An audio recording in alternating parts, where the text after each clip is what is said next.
हर सुबह अखबार, टीवी या इंटरनेट के जरिए सिर्फ खबरें हम तक नहीं पहुंचती हैं, बल्कि उनके जरिए एक डर भी हमारे घरों तक पहुंच जाता है।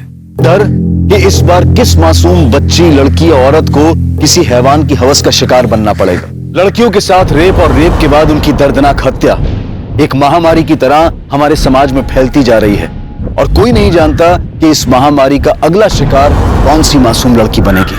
क्या लड़कियों को बंदिशों में रखकर हम इस खूनी खेल को खत्म कर पाएंगे, या फिर इस महामारी का इलाज कुछ और ही है? बाय।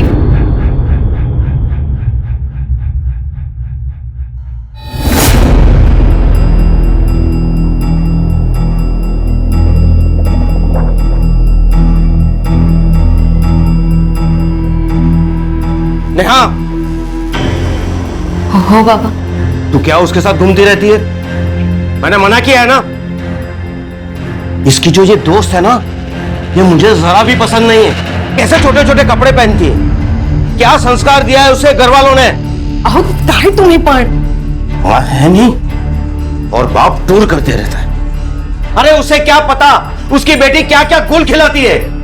बाबा वो अच्छी है, बहुत अच्छी है, तू उससे दूर रहे। जब लड़की ऐसे छोटे छोटे कपड़े पहनती है ना, तभी मर्दों का मन खराब होता है। बेटा, जब दुनिया खराब हो ना, तब खुद को संभल कर रहना पड़ता है। बस उससे दूर रहे, समझी? अरे छोड़ ना यार, तेरे बाबा तो ऐसे ही बोलते रहते हैं। देख मयूरी, बाबा से झूठ बोलना मुझे बिल्कुल अच्छा नहीं लगता। देख, माँ बाप का काम होता है बोलना, और बच्चों का काम क्या होता है? एक कान से सुनना और दूसरे कान से निकालना। तुझे बड़ा पता है, तेरे पापा तो ज्यादा साथ रहते हैं नहीं, इसलिए इतना चहक रही है। ये बात तूने एकदम सही की। मतलब मैं इतनी खुश हूं ना, पापा महीनों महीनों टूर पे रहते हैं, मुश्किल से 15 दिन में एक बार फोन पे बात होती है। कोई टेंशन ही नहीं है लाइफ में यार। अच्छा सुन, अब तू भी टेंशन लेना छोड़, और एक काम कर, पोस्ट कर मेरी, तेरी फोटो खींचती हूँ। नहीं मुझे नहीं खिंचवानी कोई फोटो। अरे कर ना। नहीं नहीं नहीं मयूरी, अरे इधर देख, ऐसे पाउट कर, पाउट।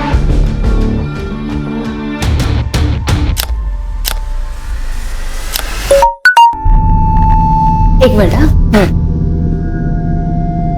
अच्छा चल मैं आती हूँ। अरे अरे कहाँ चल दी मेरी बुलेट ट्रेन? अरे आ रही हूँ यार।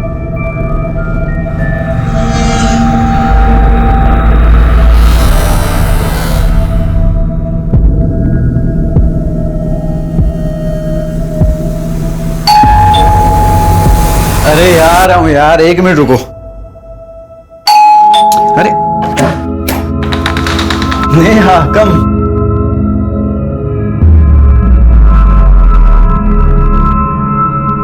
अरे ये क्या कर रहे हैं आप? अरे जब तुम मेरे सामने होती हो तो मैं अपने आप को कंट्रोल कैसे कर सकता हूँ? आप जानते हो ना मैं आपसे कितना प्यार करती हूँ। अब जब प्यार करती है तो फिर प्यार करने देना।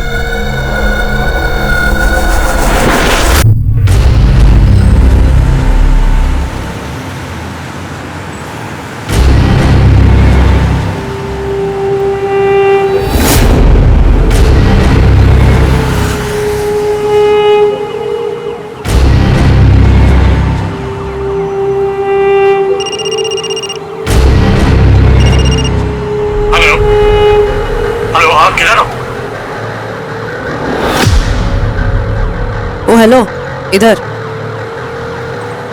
पैसे। और लड़की कहाँ? बैग में लेके घूम रही हूँ, रूम नंबर 306।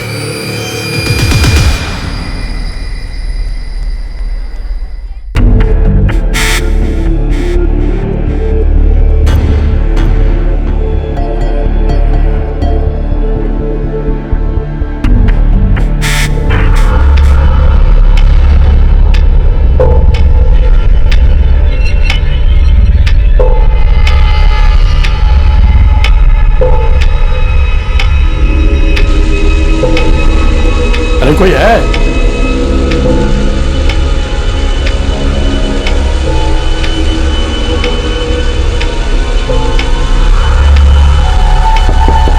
हेलो हेलो,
क्या उल्लू बनाया तुमने साले का? अबे उल्लू तो इसे भगवान ने बना के भेजा है, मैंने तो सिर्फ इसके उल्लू का फायदा उठाया है। बीवी को बच्चे के साथ घर में छोड़ के आते हैं और बाहर बेबी बेबी करते घूमते हैं। इनके साथ तो यही करना चाहिए।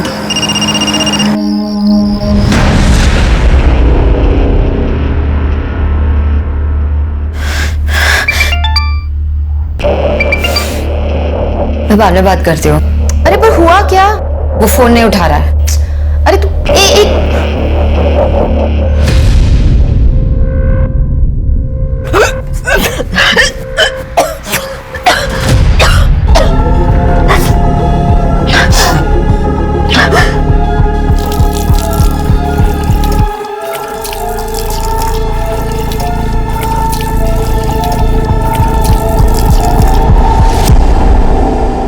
माता पिता अपने बच्चों को अच्छी परवरिश, अच्छे संस्कार देने की पूरी कोशिश करते हैं, लेकिन कई बार वो बच्चों को अनुशासन के नाम पर इतना बांध देते हैं कि बच्चों के पास उस बंधन को तोड़ने के अलावा और कोई रास्ता नहीं बचता।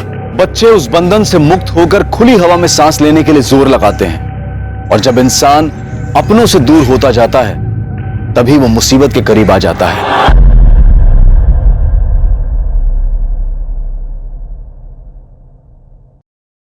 शिरके रिका में क्या है? क्या देख रहे हो? सर वो चंद्रयान 2 के विक्रम लैंडर का कनेक्शन इसरो से टूट गया है। ओह, कोई बात नहीं। अरे हम हिंदुस्तानी लोग हैं, टूटे हुए कनेक्शन जोड़ लेते हैं, अगली बार मिशन सक्सेसफुल हो जाएगा। क्या रिका में? इंस्पेक्टर साहब, हमें बड़े साहब से मिलना है। सर, हमारी बेटी नेहा पता नहीं कहाँ चली गई है। वो सुबह ही निकल गई थी कॉलेज के लिए, अभी तक वापस नहीं आई। हो सकता है वो अपने किसी दोस्त के साथ हो। नहीं नहीं साहब, मैंने उसकी सारी सहेलियों को फोन किया है। आने दो उसे, उसकी खबर लेता हूं। वो पूजा के साथ भी नहीं है, हो सकता है मयूरी के साथ हो। मैं उसे फोन करके देखती हूँ। मयूरी के साथ ही होगी। कितनी बार मना किया है उसे। नहीं आंटी, नेहा तो आज कॉलेज ही नहीं आई। सर, उसका फोन भी बंद है। शिरके एक काम करो, इसकी लास्ट कॉल ट्रेस करो और कॉलेज और घर के बीच जितने भी पुलिस स्टेशंस और हॉस्पिटल्स हैं वहां पता करो। हो सकता है कोई एक्सीडेंट हो गया। साहब, मेरी बेटी को ढूंढ दीजिए, रात हो गई है, उसे अंधेरे से बहुत डर लगता है। Room number 306। पैसे भी मिल जाएंगे। एक बार जरा चीज तो देख लूं। बॉस, जो लड़की आपने मेल में फाइनल की थी ना, वो लड़की आपका कमरे में वेट कर रही है। अब ना तो मैं आपकी बहन हूँ और ना आपकी साली, जो आपका हाथ पकड़ के आपको लड़की के कमरे तक लेकर जाऊं। तू मेरा हाथ पकड़ के नहीं लेके जाएगी, लेकिन मैं तेरा हाथ पकड़ के लेके जाऊंगा। क्या कर रहे हो? ये क्या कर रहे हो? हाथ छोड़ो मेरा, छोड़ो मेरा। ये क्या तमाशा लगा रखा है? चुप, लड़की के साथ पता कहाँ है? अरे ऊपर आ। बहुत भारी पड़ेगा, गलत काम खुद कर। पता कहाँ है लड़की है? पता कहाँ है? उल्लू बनाती लोगों को है। देखो सर, मैं कोई उल्लू उल्लू नहीं बना रही थी। अरे साहब, बहुत चालू लड़की है। अभी पिछले हफ्ते इसने मेरे साले को चूना लगा दिया। कैसा सगा है रे तू? तेरा खुद का साला घर में बीवी छोड़ के बाहर मुंह मारता फिर रहा है और तू उसके लिए फैंटम बन रहा है। शर्म नहीं आती तुझे? पुलिस स्टेशन में बकवास नहीं। देखो सर, मैंने कुछ गलत नहीं किया है, और अगर किया है ना तो सिर्फ समाज सेवा। समाज सेवा नहीं, फ्रॉड किया है तुमने पैसे लिए उससे। लेकिन सबूत कहाँ है? इसके पैसे तो इसकी जेब में पड़े हैं, और ले भी लिए होते ना तो मैं तो कोर्ट में मुकर जाती। कैश में बिजनेस नहीं करना चाहिए किसी के साथ। तुम सिखा रही हो मैं कानून। देखो मैडम, अगर कानून सिखाना होता ना तो सबसे पहले ये कहती कि एक लड़की को आप इतनी रात को पुलिस स्टेशन में नहीं रख सकते। सुन, साहब ने वार्निंग देके छोड़ा है तुझे, आइंदा कुछ गलत काम मत करना। मैं गलत नहीं कर रही होती, मैं समाज सेवा कर रही हूँ। Sorry sorry. हाँ सुन, इनकी बच्ची को कुछ हुआ है क्या? तुझे क्या करना है? ऐसे क्या बोल रही है? माँ बाप है, माँ बाप सबके बराबर होते हैं। चल निकल। हाँ जा रही हूँ। निकल। सर, नेहा के फोन लोकेशन के हिसाब से उसका फोन उसके कॉलेज के एरिया में ही बंद हो गया। इसका मतलब वो कॉलेज गई थी और वहां से ही गायब हुई है। एक काम करो, कॉलेज एरिया के आसपास जितने भी सीसीटीवी कैमरास हैं उन सबकी फुटेज निकलवा। और उसके माँ बाप अभी भी यहीं बैठे हुए हैं क्या? जी। उनको बोलो कि प्लीज घर चले जाए। Okay sir.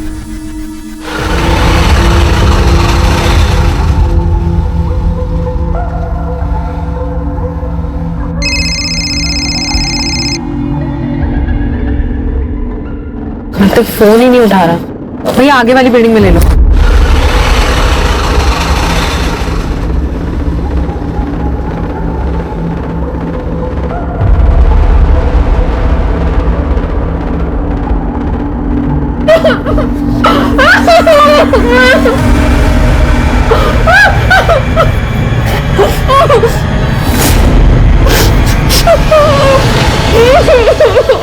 खबरदार जो तुमने से दोबारा हाथ भी लगाया तो। नहीं मैं ये नहीं करूंगी। अरे कुछ नहीं होगा, बोल रहा हूँ। हाँ तुझे कुछ नहीं होगा, फंसूंगी तो मैं ना। नहीं मैं नहीं करूंगी। प्लीज मेरे लिए, प्लीज। प्यार करती हूँ तुझसे, इसलिए सही गलत सब कर लेती हूँ, लेकिन धोखा मत दियो तो मुझे।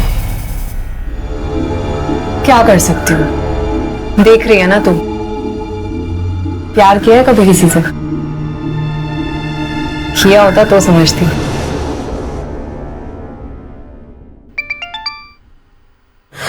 नेहा, नेहा, कहाँ हो तुम? तू ठीक तो है ना? हाँ नेहा बिल्कुल ठीक है, और जब आप मेरी बात मानेंगे तो आगे भी ठीक ही रहेगी। कौन कौन बोल रहा है? अरे अंकल, मेरा इंट्रो लेके क्या करोगे? 30 लाख चाहिए मुझे। 30 लाख मेरे, बेटी आपकी। कौन है? कल दोपहर 2 बजे घोड़बंदर रोड पे।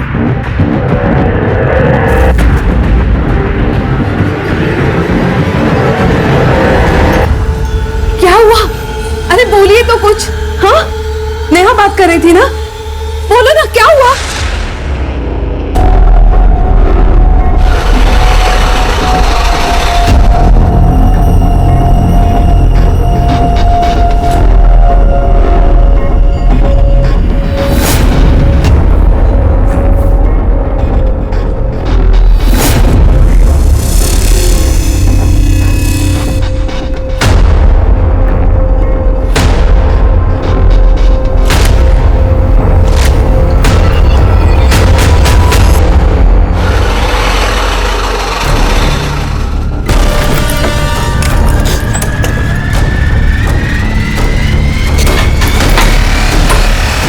क्या हुआ?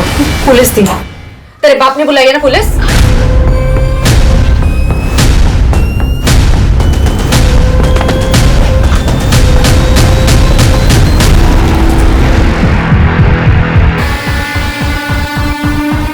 आपने देखा ये सब? जी मैम।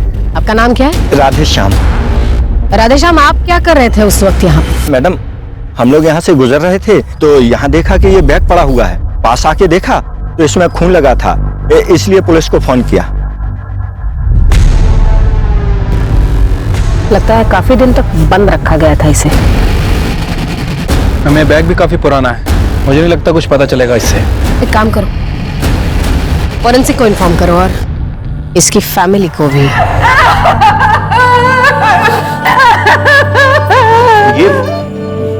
ये मेरी बेटी नहीं है। आपकी बेटी नहीं है? ये मेरी बेटी तो ऐसे कपड़े नहीं पहनती थी। बॉडी के हाथ में एक टैटू है, आप पहचानते इस टैटू को? ऐसे कोई टैटू उसके हाथ पे नहीं था। ये हमारी बच्ची, आप मार क्यों दे रहे हैं? नेहा है हमारी। गलत सोच रही है तू, वो हमारी बेटी हो ही नहीं सकती। मैंने तो उसे पैसे दे दिए थे सर, फिर वो हमारी बेटी को क्यों मारेगी? आपने पैसे दे दिए? तो और क्या करता सर? आप लोगों को बताकर मैं देख चुका था, मैं अपनी बेटी की जान दोबारा खतरे में नहीं डाल सकता। आप लोगों के फेल होने बाद मुझे फिर से उस लड़की का फोन आया था, किसी दूसरे नंबर से कॉल आया था। हेलो।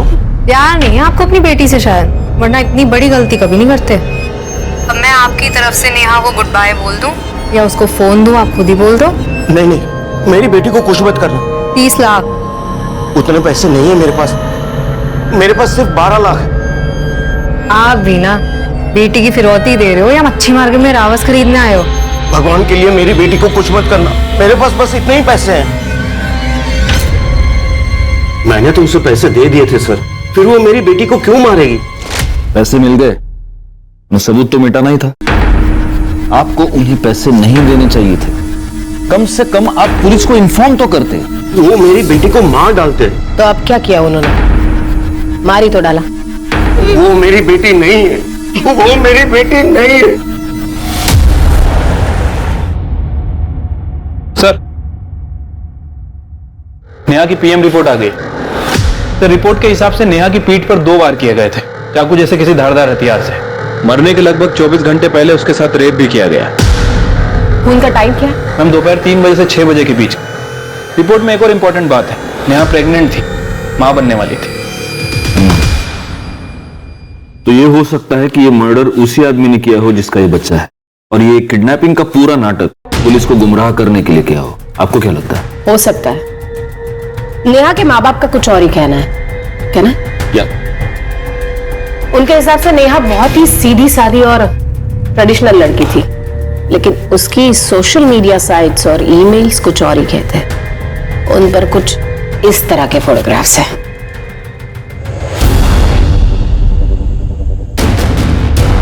और नेहा डेटिंग साइट पर भी थी। एक लड़के से उसकी खास बातचीत होती थी, कार्तिक, जिसका आईपी एड्रेस निकलवाया गया है। एक बात बताओ शिरके, नेहा के मर्डर के बाद उसके लास्ट कॉल डिटेल्स और फोन लोकेशन के बारे में कुछ पता चला? अभी तक तो नहीं सर, लेकिन किडनैपर की लोकेशन मिल गई है जहां से उसने सुनील को फोन किया था। किडनैपर के लोकेशन के अकॉर्डिंग नेहा के फोन की लोकेशन और कार्तिक के फोन की लोकेशन दोनों सेम है। तो क्या कार्तिक ही किडनैपर है? क्या मुंबई वाकई महिलाओं के लिए सबसे सुरक्षित शहर है? ये सवाल अचानक उठ खड़ा हुआ जब साल 2019 में मुंबई में महिलाओं के साथ अपराध के ऐसे ही घिनौने केसेस ने शहर को हिला दिया था। पुलिस पर केस सॉल्व करने का प्रेशर था, पर यह केस इस कदर उलझा हुआ था कि पुलिस भी हैरान थी। The number you are trying to call is currently not reachable. Kartik कहाँ रह गया यार?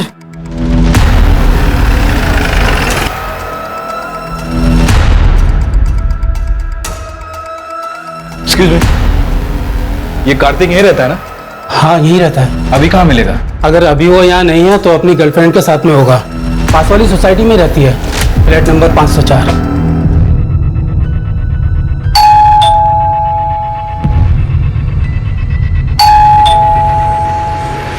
निम्बी? हाँ जी।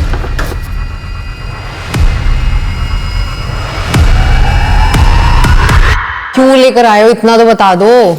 सर सर सर सर, मैंने कुछ नहीं किया है सर। अब क्यों लेकर आए हो मुझे यहाँ पे? तुमने नेहा को किडनैप किया और उसके पिता को ब्लैकमेल कर रही थी। क्या क्या क्या क्या बोल रहे हो आप? Blackmailing, kidnap? मुझे कुछ नहीं पता, मैंने कुछ नहीं किया। झूठ मत बोलो। कार्तिक बॉयफ्रेंड है ना तुम्हारा? कार्तिक ने नेहा से डेटिंग ऐप पर फ्रेंडशिप की थी, चैट करते थे वो। नेहा के मोबाइल पर लास्ट मैसेज कार्तिक के मोबाइल से, और उस दिन नेहा के मोबाइल से जो रैंसम कॉल्स आ रहे थे ना, तो तुम्हारे लोकेशन के थे। कार्तिक ने दोस्ती की। मैसेज किसने किया? कार्तिक ने। तो अब डिम्पी को क्यों उठाकर ले आए हो? मैं तो खुद कार्तिक को ढूंढ रही हूँ, पता नहीं कहाँ चला गया। कार्तिक की लोकेशन ट्रेस हो गई है, जयपुर में वो। जयपुर? वहां तो उसकी मामी रहती है।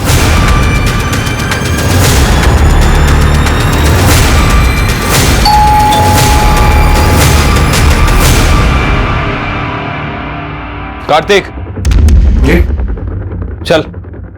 पैसे कहाँ हैं? कौन से पैसे? कौन से पैसे? रिका में अंदर चेक करो। सर अंदर, सर अंदर कुछ भी नहीं है सर। सर कुछ भी नहीं है सर अंदर। आप अभी पता चल जाएगा क्या है क्या नहीं है।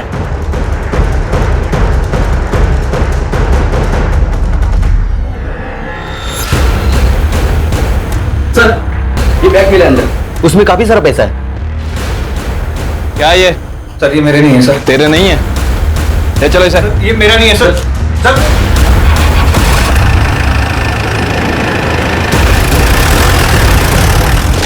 सर मैंने कुछ नहीं किया सर। सर मैं सच बोल रहा हूँ सर। कुछ नहीं किया। शिरके दिखाओ इसको। पिछले 5 महीने से तुम नेहा के साथ चैटिंग कर रहे थे, फिर तुमने उसको मिलने के लिए बुलाया। वो तुम्हारे बच्चे की मां बनने वाली थी, इसलिए तुमने उसका मर्डर कर दिया और हमें गुमराह करने के लिए किडनैपिंग का ये पूरा नाटक रचा। ये क्या कह रहे हैं सर आप? सर ऐसा कुछ भी नहीं हुआ। गुप्ता मैडम, ये ऐसे नहीं मानेगा। शिरके गया सर बता दो सर। सर नेहा और मैं कई महीने से चैटिंग कर रहे थे, तो नेहा ने मुझे मिलने के लिए बुलाया। हाय नेहा, हाउ आर यू? तुम्हारी हिम्मत कैसे मुझे हाथ लगाने की? सर नेहा के अकाउंट से कोई और ही चैटिंग कर रहा था, ये बात मुझे बाद में पता चली, और डिम्पी को पता चल गया था कि मैं नेहा से मिलने भी गया था। इसी बात पर ये मुझसे लड़ी भी थी। ये क्या कर रहा था तू? मेरे होते हुए तो किसी और की तरफ आंख उठाकर देख भी कैसे सकता है? हाँ, फिर डिम्पी ने ही मुझे आइडिया भी दिया था। पैसे चाहिए, तेरी आइटम को किडनैप करते। क्या क्या बकवास कर रहा है? सर मुझे कुछ नहीं पता, ये झूठ बोल रहा है। नाटक नहीं, मुंह बंद कर अपना। सर मैं नेहा को सॉरी बोलने के बहाने उसके कॉलेज के बाहर भी गया था। Sir Neha, I am sorry, वो शायद तुम्हारे अकाउंट से कोई और चैट कर रहा था तो मुझे पता नहीं लगा। इट्स ओके, कोई बात नहीं। ऐसे नहीं, तुम्हें पहले ही आइसक्रीम खानी पड़ेगी, तभी मुझे पता लगेगा कि तुमने मुझे माफ कर दिया। अरे इसकी क्या जरूरत? अरे नहीं, तुम्हें खानी ही पड़ेगी। ये लो। क्या अभी?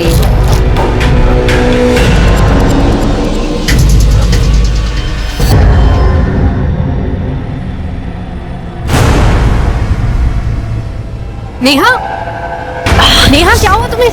नेहा, संभालो अपने आप को, ठीक हो तुम? इधर आओ, चलो चलो इधर, ध्यान से संभालो अपने आप को। झूठ बोल रहा है ये सर। उस दिन आप लोगों ने मुझे अरेस्ट किया था, मैंने कुछ गलत नहीं किया, और अगर किया है ना तो सिर्फ समाज सेवा। और जब मैं वापस गई हूं ना तो ये नेहा के साथ रेप करने की कोशिश कर रहा था। और सर इसी के कहने पे मैंने नेहा के बाबा को फोन किया था, लेकिन फिर दूसरे दिन इसने नेहा के साथ रेप किया। सर मैंने तो वीडियो भी बनाई, आप चाहिए तो आप देख लो। सर ये झूठ बोल रही है सर। सर इसके कहने पे मैंने उसका रेप किया था सर। मैडम के पिताजी सिर्फ 12 लाख दे सकते हैं, नुकसान तो पूरा करना पड़ेगा ना। तुझे बंदी चाहिए थी ना, जायश कर। कैसी बात कर रहा है ये? सर मैं एक लड़की होकर किसी दूसरी लड़की का रेप करवाऊंगी क्या? ऊपर से ये बॉयफ्रेंड है मेरा दिल जलता था, इसलिए जब ये पैसे लेने के लिए गया तब मैंने नेहा को भगा दिया। जा, और सुन तेरा फोन, जा। कितना भड़का था ये मेरे ऊपर सर। तूने उसे भगा दिया? अरे तू पागल हो गई है क्या यार? मैंने उसके साथ रेप किया था, मैं मारा जाऊंगा। और फिर सर पैसे मिलते ही इसने नेहा को मार दिया। सर मैंने सच में कुछ नहीं किया, ये झूठ बोल रही है सर। सर मैंने तो इसे कहा था तू मेरे पैसे भी ले ले और उस लड़की को खत्म कर दे, और मुझे जैसे ही पैसे मिले मैं अपनी मामी के घर चला गया। वो खून इसी ने किया सर, इसी ने खून किया था। झूठ बोल रहा है, मेरा इस चीज से कोई लेना देना नहीं है सर। इसने वादा किया था कि ये मुझे पैसे देगा, लेकिन इसने पैसे नहीं दिए तो मैं अपना बिजनेस करने चली गई। आपको चाहिए तो आप उस क्लाइंट से पूछ लो जिसको मैंने उस रात चूना लगाया था। तुम दोनों कहानियां बहुत अच्छी सुनाते, अब इल्जाम एक दूसरे के सर पे डाल रहे हो। हाँ गुप्ता मैडम, जब तक ये दोनों सच ना बोले दोनों को अंदर लेके फोड़ते रहो। सर पहली नजर में ये केस बिल्कुल ही ओपन एंड शट केस लग रहा था। डिम्पी और कार्तिक ने पैसों के लिए कार्तिक ने उसका बलात्कार किया, और फिर पैसे मिल जाने के बाद दोनों ने मिलकर, या फिर सिर्फ कार्तिक ने नेहा की जान ले ली। डिम्पी ने जिस क्लाइंट की ठगी की बात की, पुलिस ने जब उससे पूछताछ की तो वो बिल्कुल ही मुकर गया और बोला कि हत्या वाली रात वो डिम्पी से मिला ही नहीं था। पुलिस को पक्के तौर पर लग रहा था कि डिम्पी झूठ बोल रही है। पुलिस के पास 2 प्राइम सस्पेक्ट थे और उन्हें पूरा भरोसा था कि उन दोनों में से एक ही नेहा का खूनी है। लेकिन नेहा की कहानी खुलने के साथ अभी कुछ ऐसी परतें खुलनी बाकी थी जिससे ये केस पूरी तरह से उलझने वाला था। नेहा ने उस दिन फोन किया था मुझे। हेलो मयूरी, मुझे बहुत डर लग रहा है, मैं अपने घर के बाहर हूँ, घर के अंदर जाने की बिल्कुल हिम्मत नहीं हो रही है, वो मुझे जान से मार देंगे। तो प्लीज मेरे पास आ जा अभी। नेहा ने वेस्टर्न ड्रेस पहनी हुई थी और उसे बहुत डर लग रहा था कि इस हाल में अगर वो घर जाएगी तो उसके पापा उसे जान से मार देंगे। उन्हें लगेगा कि उसकी किडनैपिंग और उसका रेप उसकी खुद की वजह से हुआ है। सर उसके पापा बहुत गुस्से वाले हैं। ऐसा क्या कहते थे वो? अरे नेहा लेट हो रहा है यार, जल्दी कर। हाँ आई, तू बिना 5 मिनट रुक नहीं सकती। आई मैं कैसे? लेकिन उसके पापा ने उसे कभी जीने ही नहीं दिया। क्या तुम्हें पता था नेहा प्रेग्नेंट थी? उसके बॉयफ्रेंड का नाम क्या है?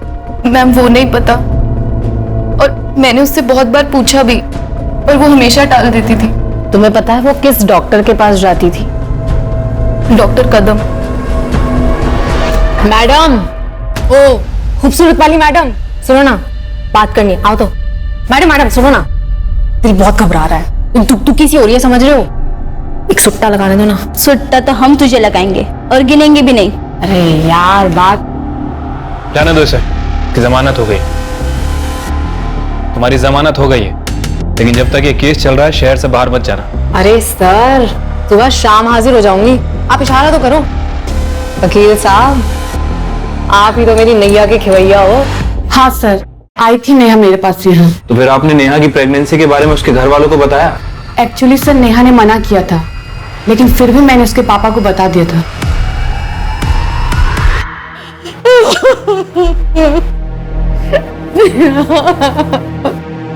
नहीं, मैं वहां नहीं बैठूंगा।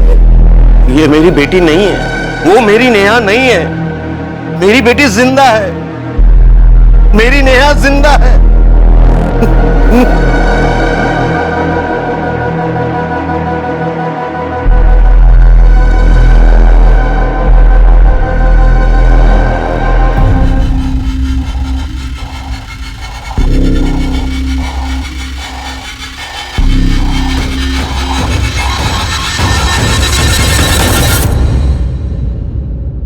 तो आपको यह यकीन है कि वो आपकी बेटी नेहा नहीं है?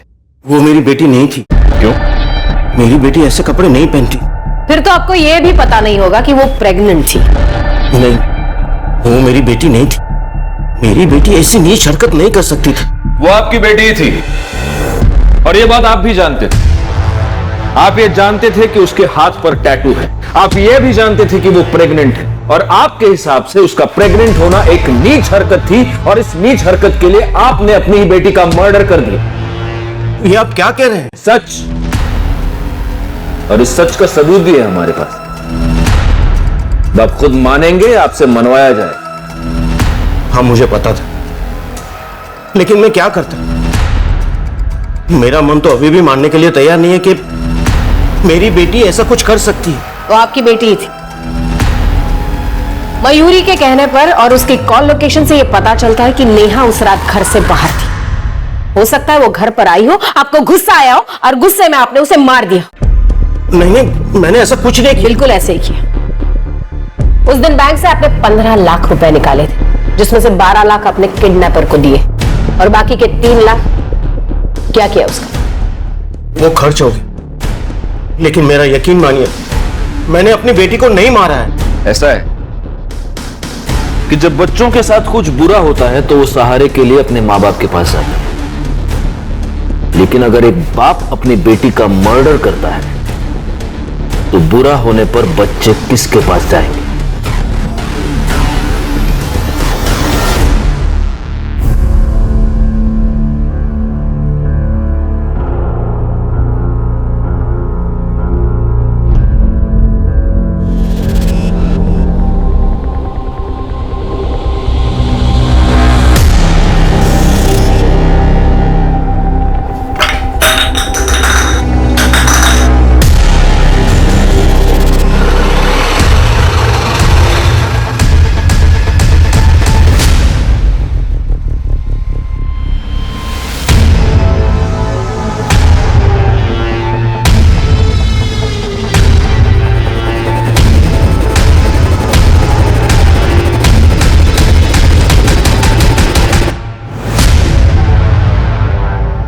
ये देखिए सर, आदमियों को लूटते लूटते ये तो एटीएम लूटने चली गई।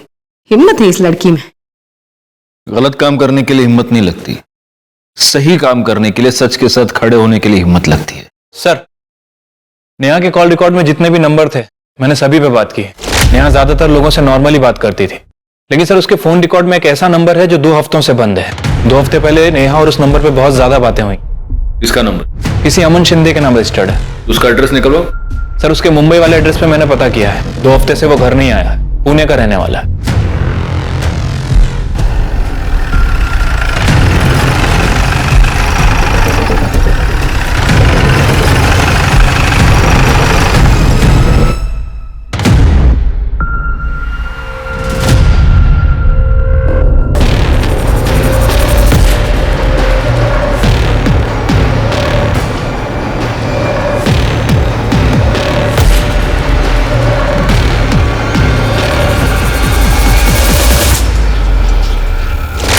हाँ सर, ये सच है कि मैं नेहा से प्यार करता हूँ। करता हूं नहीं, करता था। नेहा मर चुकी है। ये क्या कह रही हैं आप? ऐसा कैसे हो सकता है सर? सिंपल है, नेहा ने तुम्हें ये बताया कि नेहा तुम्हारे बच्चे से प्रेग्नेंट है। तुम्हें ये सब कॉम्प्लिकेशन नहीं चाहिए था लाइफ में, और इसलिए तुमने नेहा का मर्डर कर दिया है ना? सर, मैं ये सोच भी नहीं सकता था कि नेहा के साथ ऐसा। सर, ये सच है कि उसने मुझे बताया था कि वो प्रेग्नेंट है।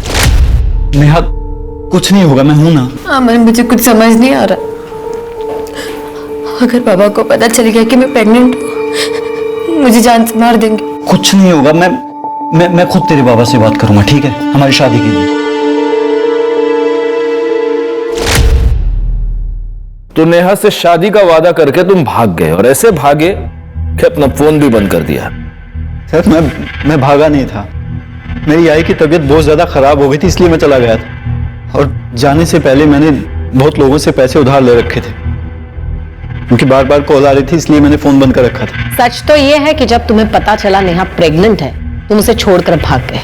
फिर तुम्हें ये पता चला कि नेहा डेटिंग साइट पर किसी और के साथ चैट करी, और गुस्से में आकर, मौका देखकर तुमने नेहा का खून कर दिया। मेरी नेहा कभी किसी डेटिंग ऐप पर जा ही नहीं सकती थी। ये सब उस मयूरी के काम है। हमेशा बहन जी बोल के उसे ब्रेन वॉश करती थी। इनफैक्ट वो तो हमेशा मुझे कॉल करती रहती थी, कहती थी कि मैं तुमसे प्यार करती। लेकिन सर, मैंने नेहा के अलावा कभी किसी और की तरफ आंख उठाकर देखा भी नहीं। सर, अमन का कहना सही था। सर, जिस आईपी एड्रेस से नेहा का डेटिंग अकाउंट एक्टिव था, सर, वो आईपी एड्रेस मयूरी के नाम रजिस्टर्ड है। और सर, मयूरी के फोन रिकॉर्ड से यह पता चला है कि मयूरी बार बार अमन को फोन करती थी। इतना ही नहीं सर, उसकी लोकेशन के हिसाब से यह पता चला है कि जिस दिन नेहा का मर्डर हुआ, उस दिन उसके फोन की लोकेशन नेहा के घर के आसपास थी। हाँ, मैं उसकी डेटिंग प्रोफाइल हैंडल करती थी, क्योंकि मैं चाहती थी कि वो लाइफ में थोड़ा फन करे और किसी लूजर के लिए अपनी लाइफ बर्बाद ना करे। नहीं, तुम ये चाहती थी कि नेहा की सेटिंग किसी और के साथ हो जाए, क्योंकि तुम खुद अमन से प्यार करती थी। नहीं सर, ऐसा कुछ नहीं है। ऐसा ही है। नेहा एक ट्रेडिशनल फैमिली की लड़की थी, लेकिन तुमने उसे बहन जी करके मॉडर्न बनना सिखाया, उसे मॉडर्न कपड़े पहनना सिखाया। डेटिंग साइट पर तुमने उसे रजिस्टर किया। तुम हमें यह बताती रही कि तुम ये नहीं जानती थी कि नेहा किसके साथ डेट कर रही है, जबकि सच्चाई ये है कि तुम बिल्कुल जानती थी। हाँ सर, आप सच कह रहे हैं। नेहा जो थी मेरी वजह से थी। मैंने उसे मॉडर्न बनाया, उसे अच्छे कपड़े पहनना सिखाया, उसे स्मार्ट बनाया। तो फिर अमन उससे प्यार कैसे कर सकता था? उसे तो मुझसे प्यार करना चाहिए था ना। बस इसी बात की जलन हुई तुम्हें, और तुमने मार दिया नेहा को। उस दिन नेहा ने तुमसे मदद मांगी थी। मदद करने के बहाने तुम उसके घर के पास गई, उसे अपने साथ ले जाकर उसको मार दी। लेकिन मैम, ऐसा कुछ नहीं हुआ है। मैं उसके घर गई जरूर थी, पर वो वहां थी ही नहीं, और मुझे लगा कि वो अपने घर चली गई है।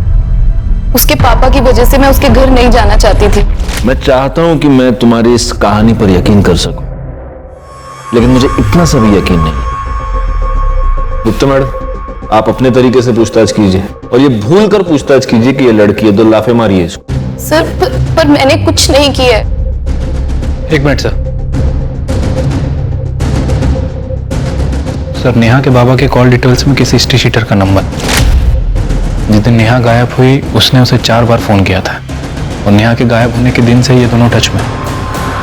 साहब, वो नेहा के बाप ने मुझे 3 लाख रुपए दिए और कहा कि जब नेहा आ जाएगी आज रात को घर पे आना, वही बताऊंगा कि क्या करना है। हाँ, मैंने उसे पैसे दिए थे, लेकिन मेरी बेटी को मरवाने के लिए नहीं, बल्कि उस लड़के को मरवाने के लिए जिसने मेरी बेटी को प्रेग्नेंट किया था। पुलिस के पास अब सिर्फ 2 नहीं बल्कि कई सस्पेक्ट थे। डिम्पी, कार्तिक, सुनील, मयूरी और अमन। लेकिन इनमें से असली मुजरिम कौन था, यह पता नहीं लगाया जा सका था। इन सब के पास हत्या करने का मोटिव था, लेकिन पुलिस के पास इस बात को साबित करने के लिए कोई सबूत नहीं थे। लेकिन अभी इस केस में कुछ ऐसे मोड़ आने बाकी थे, जिसकी वजह से इस केस की गिनती साल 2019 के ऐसे चुनिंदा केसेस में की जाती है, जिसने अपराधी का एक अलग ही चेहरा दुनिया को दिखाया। अभी तो कैमरा देखते तो मन रहता है कैमरा तोड़ दूं। हाँ, मैं आदमियों को लड़की देने के बहाने बुला के उनसे पैसे लेती थी, पर ये फ्रॉड है, समाज सेवा है ना। आपको ठगी लगती है, आपको तो लगेगी आप तो मर्द हो। तो क्या ये बात सच है कि आपने एटीएम लूटा था? लूटा नहीं, लूटने की कोशिश की थी, लेकिन लूट लेती तो सही था ना। मेरे को पैसे मिल जाते और आपको बड़ी न्यूज मिल जाती। आप ऐसा क्यों करती हो? दिल्ली में माँ बाप हमेशा डांटते रहते थे, ये मत करो वो मत करो, तो मैं भाग के आ गई घर से। तब जो दिल करता है वो करती हूँ। घर से तो भाग गई थी, लेकिन जेल से कैसे भागोगी? सर आपने उस लड़की का वीडियो देखा? कैसी लड़की है, क्या परवरिश मिली है उसे। असस होता मैडम, बिगड़ते बच्चे हैं और गाली परवरिश को मिलती है।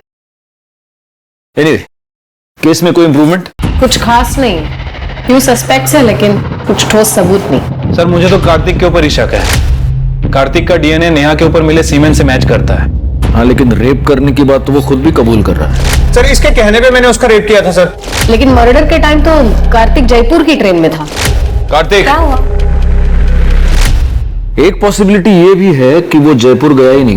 मर्डर के टाइम उसने अपना फोन किसी और के हाथ भिजवा दिया हो और खुद बाद में जयपुर चला गया हो। लेकिन डिम्पी जिस आदमी की बात कह रही है, आपको चाहिए तो आप उस क्लाइंट से पूछ लो जिसको मैंने उस रात चूना लगाया था। वो ये मानने के लिए तैयार ही नहीं है कि उसे किसी लड़की के नाम पे बुलाया था। हो सकता है वो झूठ बोल रहा या फिर सच भी। मयूरी नेहा के घर के आसपास थी और मयूरी के पास सॉलिड मोटिव था। लेकिन मोटिव तो अमन के पास भी था। नेहा उस दिन अपने घर के पास आई, वहां से उसे कोई ले गया, उसका मर्डर किया, उसकी बॉडी को एक सूटकेस में भरा और उसके घर से 4 किलोमीटर दूर जंगल एरिया में उसकी बॉडी को फेंकवा दिया। अब जिसने भी ये किया है वो चलकर तो वो लास्ट 4 किलोमीटर दूर नहीं ले गया होगा, उसने जरूर किसी व्हीकल का इस्तेमाल किया होगा। और अपने जितने भी सस्पेक्ट्स, डिम्पी, मयूरी, सुनील, कार्तिक और अमन, इनमें से किसी के भी पास गाड़ी नहीं। हो सकता है कि पब्लिक ट्रांसपोर्ट का इस्तेमाल किया हो। एक काम करना शिरके, ये जितने भी प्राइम सस्पेक्ट्स हैं उन सब के घर के बाहर जितने सीसीटीवी कैमरास हैं उन सब की फुटेज निकलवाओ पिछले 1 हफ्ते की। सर सभी सस्पेक्ट के घर के बाहर की सीसीटीवी फुटेज आ गई, लेकिन डिम्पी के घर के बाहर की सीसीटीवी कैमरे में प्रॉब्लम है, पिक्चर क्वालिटी साफ नहीं है सर। पर सुनील के घर के बाहर कोई सीसीटीवी कैमरा नहीं था, बाकी के लोगों घर के बाहर था, ये वहां की फुटेज है। पिछले 7 दिनों से सभी सस्पेक्ट ऑटो का इस्तेमाल कर रहा है। ये देखिए सर, जिस दिन नेहा का मर्डर हुआ उस दिन डिम्पी ने भी ऑटो लिया, यहाँ तक कि कार्तिक और मयूरी ने भी। मयूरी ये कह सकती है कि वो ऑटो से नेहा को ही मिलने गई थी, डिम्पी अपने किसी क्लाइंट से और कार्तिक स्टेशन। ये सभी के सभी अपने डिफेंस में ऐसा कुछ कह सकते हैं। हमें कोई और पुख्ता सबूत चाहिए। सीसीटीवी में इनमें से कोई वो बैग ले जाता हुआ भी नहीं दिख रहा जिसमें बॉडी मिली थी।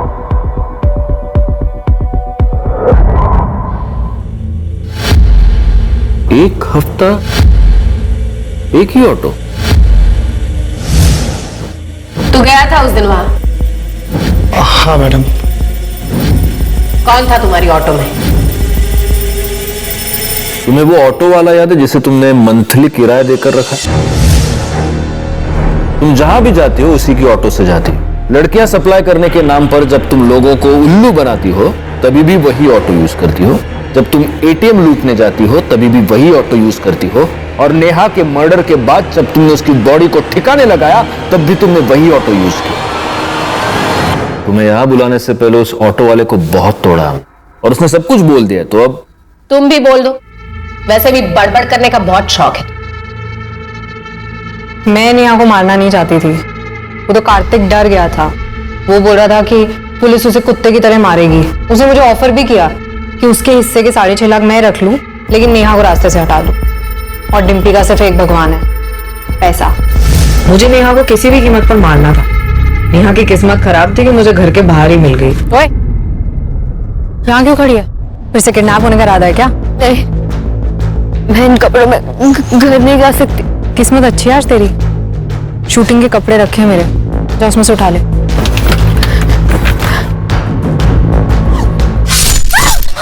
मुझे मालूम था आप लोग सीसीटीवी चेक जरूर करोगे, इसलिए मैंने ऑटो वाले से लाश को ठिकाने लगाने के लिए बैग मंगवाया। शर्म आनी चाहिए तुम्हें, खुद एक लड़की होकर दूसरी लड़की का रेप करवाया तुमने। तुम जानती हो रेप क्या होता है?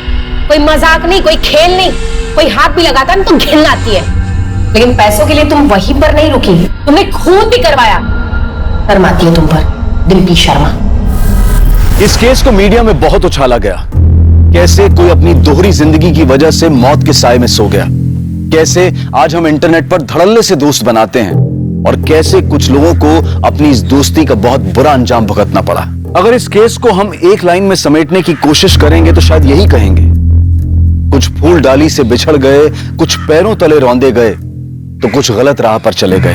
शायद नेहा के साथ यह सब होता ही नहीं अगर वो ऐसी दोहरी जिंदगी ना जीती, अगर उसके पिता सुनील उसे दुनिया से बचाने के लिए उस पर अनुशासन का पहरा लगाने की बजाय उसे एक दोस्त की तरह से प्यार से समझाने की कोशिश करते। शायद मयूरी को अपनी ही बेस्ट फ्रेंड के बॉयफ्रेंड से प्यार की उम्मीद लगाने की जरूरत नहीं पड़ती, अगर उसके पिता वक्त निकालकर उसे समझ सकते, समझा सकते। और शायद डिम्पी के हाथों इतना बड़ा पाप नहीं होता अगर उसके माता पिता उसे प्यार से सही रास्ते पर लाने की कोशिश करते। हमारा बचपन, हमारी परवरिश हमारे आने वाले कल को तराशते हैं। आज दुनिया बहुत तेजी से बदल रही है, बच्चे, लड़के, लड़कियां सब बदल रहे हैं, और ऐसे में माता पिता उन्हें पुरानी धारणाओं में जकड़ कर नहीं रख सकते। उन्हें भी बदलना होगा, उन्हें दोस्ती करनी होगी अपने बच्चों से। अपने बच्चों को उन्हें सही और गलत का फर्क करना सिखाना होगा।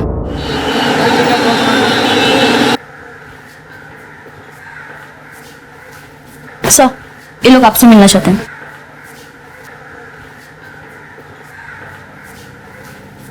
जी कहिए। सर हमारे साथ रेप हुआ है। व्हाट?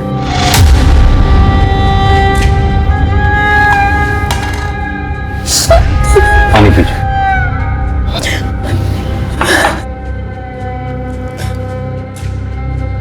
अब आराम से हिम्मत रखिए, बताइए क्या क्या हुआ।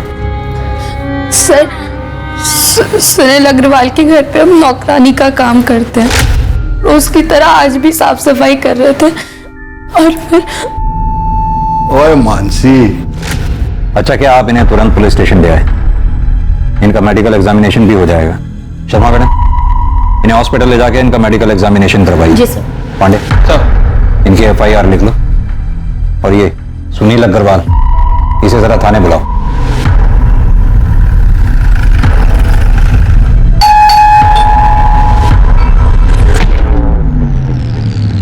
कौन आया है? सर जी, मानसी झूठ बोल रही है। आप ही सोचिए, मैं भला अपनी मेड का रेप करूंगा, वो भी इस उम्र में। Sir ji, I am 62 year old. मुझे ये बताने में जरा भी शर्म नहीं कि मुझ में अब वो पावर नहीं बचा। अगर आपको यकीन नहीं है तो मेरी वाइफ से पूछ लो। सर, ये एकदम सच बोल रहे हैं। देखिए, कौन सच बोल रहा है कौन झूठ, ये मेडिकल एग्जामिनेशन के बाद पता चलेगा। अरे अग्रवाल जी, आपको हमारे साथ चलना होगा। अरे ये क्या जबरदस्ती है? मिस्टर सुनील अग्रवाल और मानसी, आप दोनों की मेडिकल रिपोर्ट इस वक्त मेरे सामने है। मानसी की मेडिकल रिपोर्ट में साफ साफ लिखा है कि मानसी पहले से ही सेक्सुअली एक्टिव है। डॉक्टर्स का मानना है कि मानसी के प्राइवेट पार्ट्स में किसी भी तरह के सीमेन के कोई ट्रेसेस नहीं मिले। जहां तक मिस्टर सुनील अग्रवाल का सवाल है, उनकी मेडिकल रिपोर्ट के मुताबिक डॉक्टर्स का मानना है कि वो पेनिट्रेटिव सेक्स करने की क्षमता खो चुके हैं, यानी कि मेडिकली वो किसी का रेप नहीं कर सकते। सर, मैंने तो पहले ही कहा था कि आजकल की मेड ऐसी होती है, मोटी पार्टी देखी नहीं कि पैसे अट्ठे के चक्कर में रेप तक के झूठे इल्जाम लगा देती है। क्या मतलब है आपका? मेरी बहन झूठ बोलेगी? हाँ, मेरे पति कभी किसी का रेप नहीं कर सकते, और इसे तो वो बेटी की तरह मानते हैं। झूठ बोल रहे हैं ये दोनों मिलके। सर, एक लड़की के लिए उसकी इज्जत से बढ़कर कुछ नहीं होता है। तुम्हारी मेडिकल रिपोर्ट में साफ साफ लिखा है कि तुम्हारा रेप हुआ ही नहीं है, बल्कि तुमने पैसे हटने के चक्कर में अपने मालिक मिस्टर सुनील अग्रवाल पर झूठा आरोप लगाया। सर, ये गलत है। ये झूठ बोल रहा है आदमी। क्या झूठ है क्या सच है अभी पता चल जाएगा। यादव सर, जरा लेकर आओ उसे। Okay sir.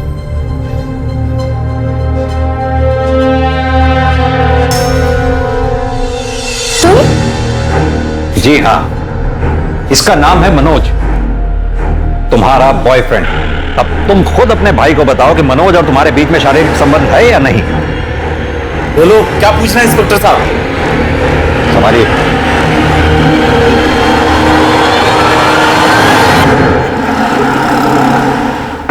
मानसी, दरवाजा खोलो। मांस, मानसी। भैया ये सच है, हमारा मनोज के साथ रिश्ता है, पर ये भी सच है कि हमारा बलात्कार हुआ था, लेकिन आपने, पुलिस ने हमारी बात नहीं मानी, हमको ही गुनहगार बता दिया। अब हम नहीं जीना चाहते। आपकी बहन मानसी।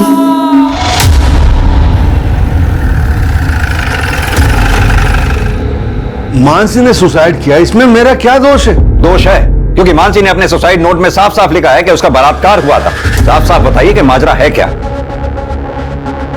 माजरा कुछ भी तो नहीं सर। माजरा क्या हो सकता है मतलब? सर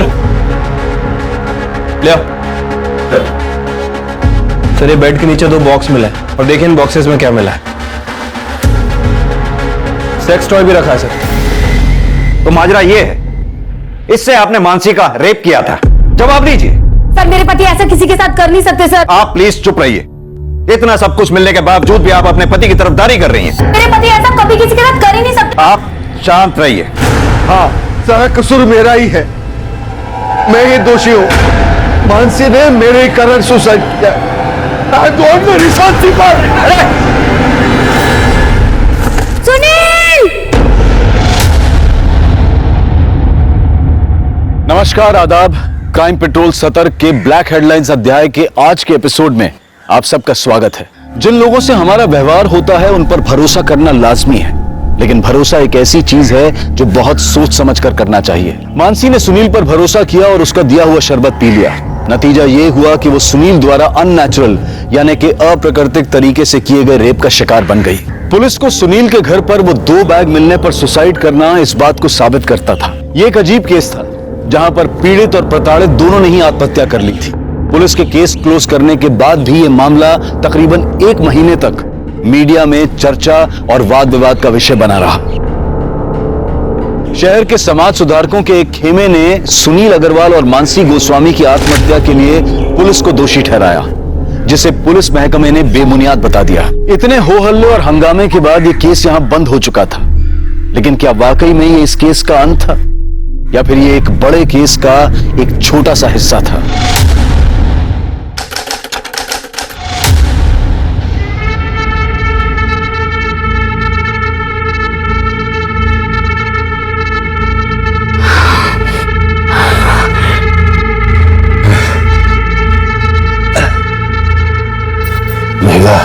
ये भूख तो तूने मिटा दी मेरी।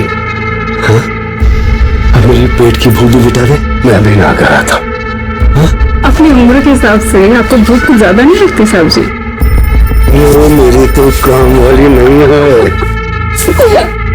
मेरी डॉक्टर भी है। तो इसी तरह मेरी भूख बढ़ाते रहे, मैं तेरी पगार बढ़ाता हूँ। मैं भी आया। चलिए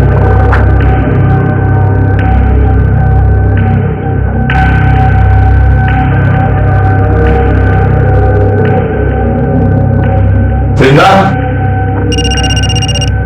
वृंदा,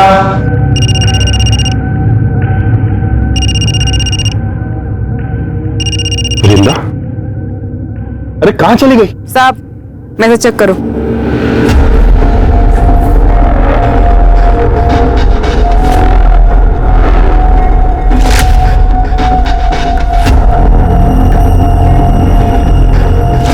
वीडियो क्यों बनाया तूने और ये मुझे क्यों भेज रही है? तो 5 लाख, और अगर नहीं दिया ना तो तुम्हारी बिल्डिंग में वॉचमैन, धोबी, माली, हर एक फ्लैट वाले को ये वीडियो भेज दूंगी, समझा? अच्छा तो तू 24 घंटे तेरे पास रखती हूँ।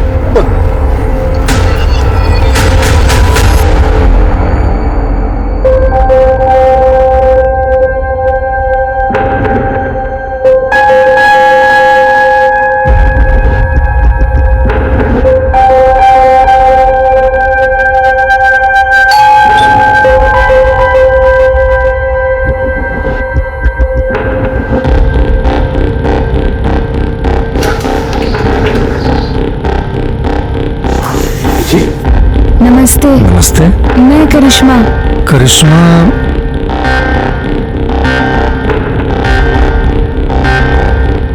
ओ हाँ हाँ, करिश्मा आ जाओ आ जाओ, आओ अंदर आओ बेटा। अरे खुशी, वो डोमेस्टिक हेल्प आ गई है करिश्मा।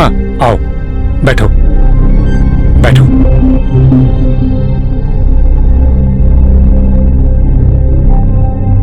नमस्ते नमस्ते नमस्ते, बैठो। देखो काम मैंने फोन पे तुम्हें समझा दिया है, बस हम 2 लोग हैं। सर काम कब से शुरू करना है? वो हम सोच रहे थे आज से ही कर देते। क्या है ना, हमारी माँ हमारे रहते दूसरों के घर में काम करती है, उनको अच्छा नहीं लगता। और वैसे भी हमारे भाई की भी तबीयत ठीक नहीं रहती, उसके पास कोई नहीं होता तो वो परेशान हो जाता है। मुझसे क्या पूछ रहे हो? भले करके लगती है, रख लो। ठीक है बेटा, तुम आज से काम शुरू कर दो। थैंक यू साहब। अरे ऐसे आओ, मैं तुम्हें किचन दिखा दूं, आ जाओ।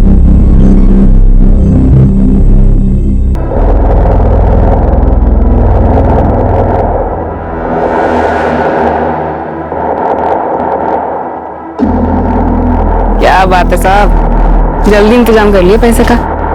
लो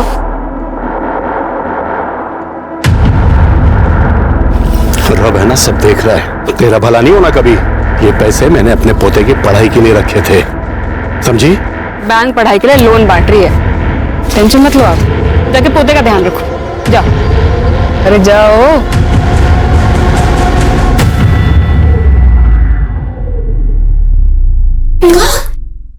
कहाँ? अरे क्या बात है? हाँ? ये देखो मैं आप लोगों के लिए क्या लेके आई हूँ। क्या लाई है? समोसा और जलेबी। पैसा कहाँ से मिला रे? अरे जिनके काम करती हूँ उन्होंने दिए। बोलो समोसा जलेबी खाएगा? ये देख। हे जगली भाई, तेरा नौकरी ऐसे ही चलत रहे, जिससे हमरे मोनू का इलाज अब पढ़ाई भी नहीं में जाए, घर भी चलत रहे।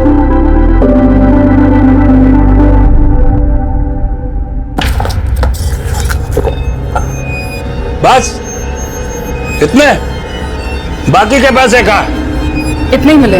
मामा से होशियारी है, बाकी के पैसे देना। इतने ही मिले मामा। मुझे पता है पैसे का। हाँ मामा इतने ही मिले। मामा अच्छा दे रही हूँ।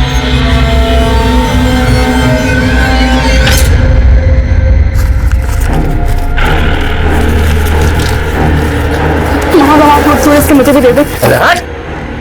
ताकि तू भाग जाए हैं? अरे तेरे माँ बाप ने जब तेरे को घर से बाहर निकाला ना, तो इस मामा ने आसरा दिया तेरे को।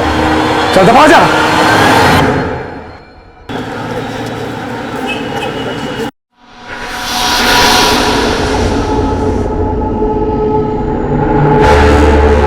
हाँ बस निकल रही हूँ मैं। आई। Okay bye. सुनो, कैसी लग रही मैं? और अच्छी, हमेशा की तरह।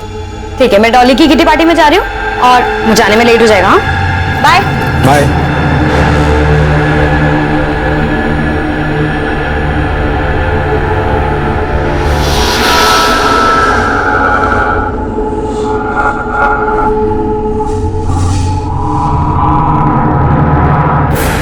अरे करिश्मा बेटा, ये जूस पी लो। नहीं साहब। कितना काम करती हो तुम, इसके पीने से तुम्हें ताकत मिलेगी। लो बेटा लो। अरे लो पियो, शाबाश।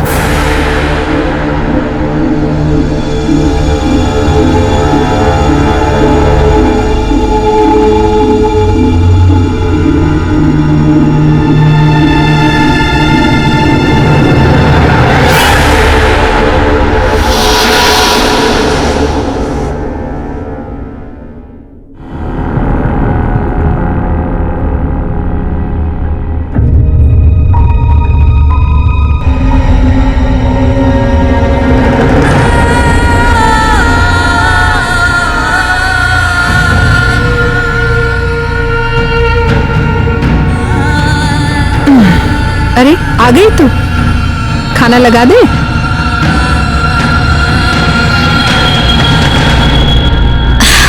करिश्मा, क्या हुआ बेटा? तबीयत ठीक नहीं है का? चाय पिएगी? चाय बना दे। हाँ, हमारा कुछ भी खाने पीने का मन नहीं, हम कल से नौकरी पे नहीं जाएंगे। उन लोगों ने डांट दिया का? देख बेटा, अब जो लोग इतना सामान पैसा सब दे रहे हैं, अगर कभी कोई 4 बात बोल दे ना, दिल पे मत लगा।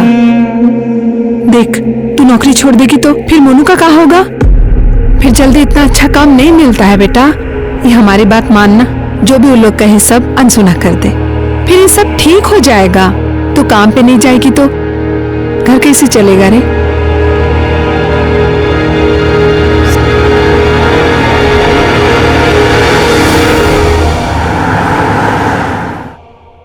बाद में बात करती हूँ। बिल्कुल सही समय पे आई हो।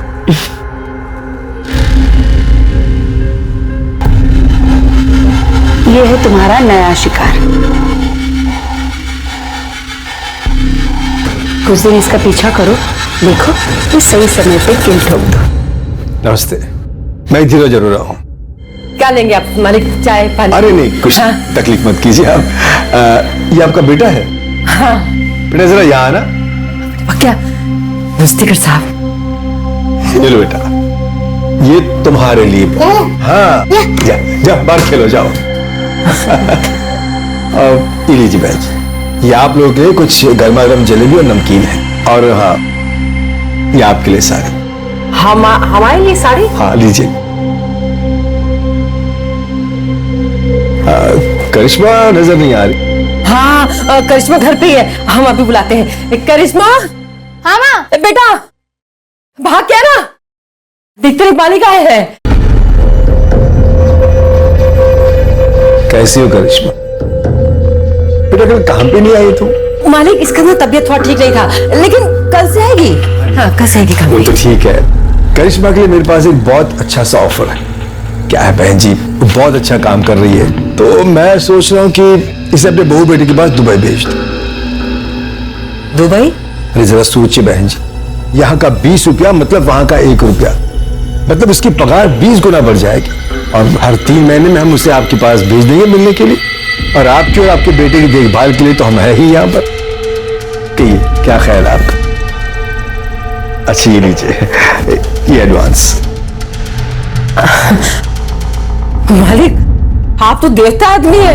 ऐसा कुछ नहीं। करिश्मा, ये तो किस्मत है, इतने अच्छे आदमी के काम करने को मिला।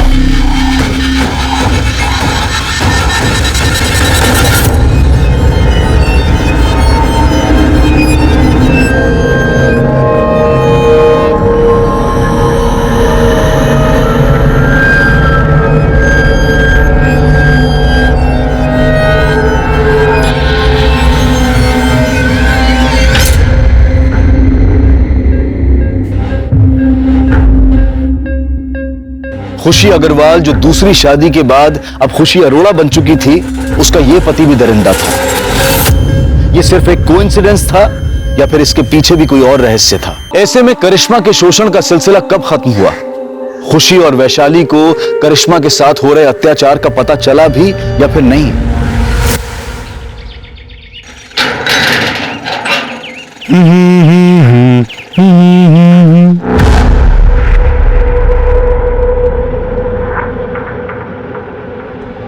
मैडम, मैडम,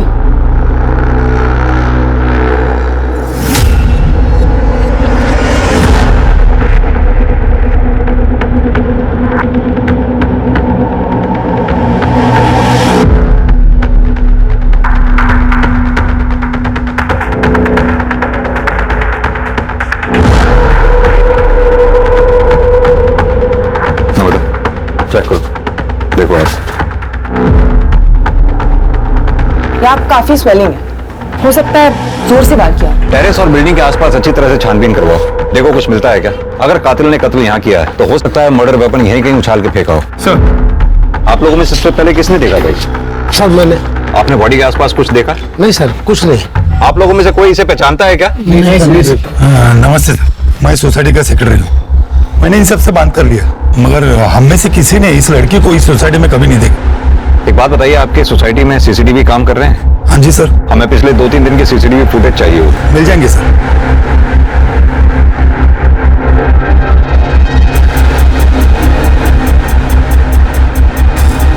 सर ये देखिए, सर पाँव के पास ये हेयर स्टाइल मिला है और ये हेयर कलर विक्टिम के हेयर कलर से काफी अलग है। सर मैंने पूरी बॉडी चेक की, लेकिन कहीं कोई निशान नहीं है और बॉडी के आसपास खून के धब्बे भी नहीं है। बाल का डीएनए विक्टिम के डीएनए से मैच करवाओ और बॉडी एक बार फिर से चेक करो, देखो कहीं कोई निशान तो नहीं। सर। संदीप, बॉडी का पंचनामा करवा के पोस्टमार्टम के लिए भिजवाओ और उससे पहले इसकी फोटोग्राफ्स लेके सोसाइटी में दिखाओ, देखो कोई पहचानता है क्या। अगर यहाँ कोई ना पहचाने तो आसपास की सोसाइटीज में दिखाओ, वहां भी अगर कोई ना पहचाने तो सोशल मीडिया पे डालो उसकी फोटोग्राफ और इस एरिया के रहने वाले लोगों में विक्टिम का फोटोग्राफ सर्कुलेट करो। हमारे लिए इसके बारे में जानना बहुत जरूरी है, तभी हम कातिल तक पहुंच सकते। सर।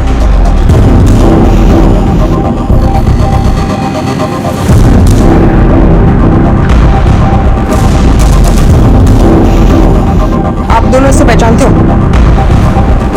नहीं।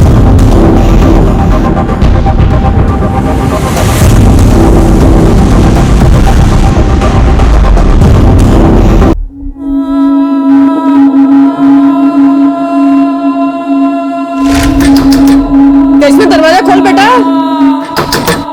इसे खाना पीना छोड़ने से कोनो समस्या का हल नहीं निकलता। दीदी अगर तुम भी नहीं खाओगे तो हम भी नहीं खाएंगे। इसे खोल दे बेटा।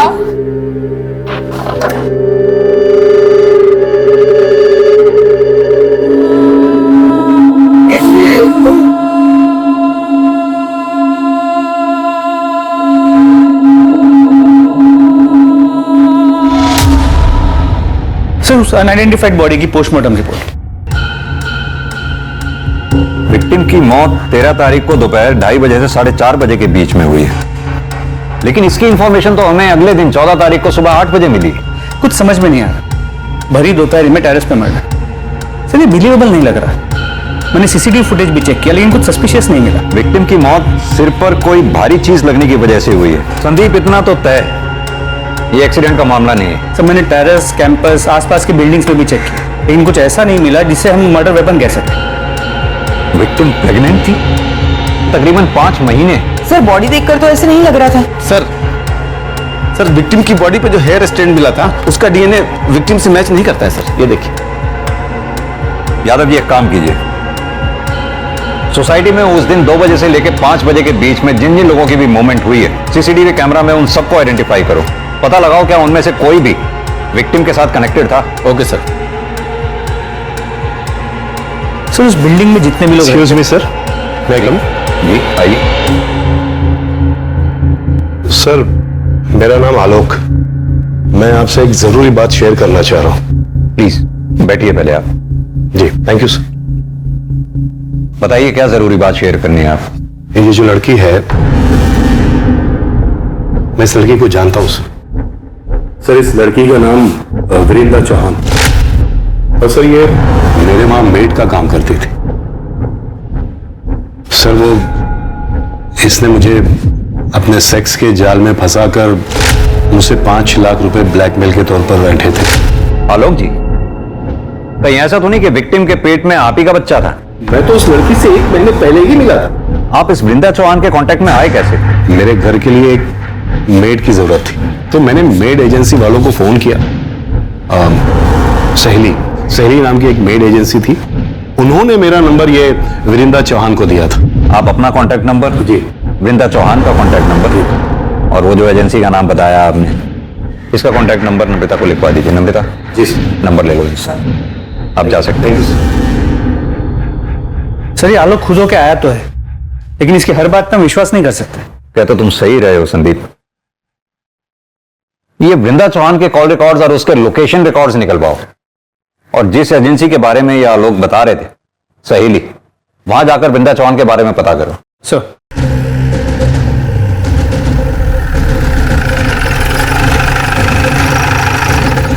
वृंदा हमारी एजेंसी के साथ 7 महीने से जुड़ी हुई।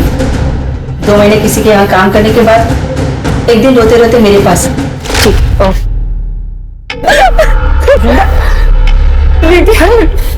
इतनी चोट कैसे लगी तुझे? मेरे पापा ने आज मेरे साथ ऐसे जबरदस्ती किया, मुझे माफी बेटा। तो अपनी माँ से बात क्यों नहीं करती? वो कुछ करेगी ना। मेरी मामा मुझसे बहुत नाराज है, उन्होंने मुझे घर से निकाल दिया है। मैं उनके पास नहीं जा सकती दीदी, नहीं जा सकती दीदी, वो एक अलग कहानी है। हम दोनों पुलिस के पास चलते हैं, पुलिस से बता दे। नहीं दीदी, पुलिस की बात करते नहीं, मामा मुझे घर से निकाल देगा, मेरे पास रहने का कोई ठिकाना नहीं है। रोना बंद कर और ये बता कि तू मुझसे क्या चाहती? मामा ने बोला था कि उसको पैसे ला के दूंगी ना तो वो मुझे छुएगा नहीं। दीदी कोई ऐसा जुगाड़ बता दो जिससे कम समय में ज्यादा पैसे कमा सको, क्योंकि अगर ऐसा ही चलता रहा तो या तो मेरा मामा मुझे मार देगा या मैं अपनी जान ले लूंगी। फिर मैंने उसे ऐसे लोगों के यहाँ काम करने का आइडिया दिया।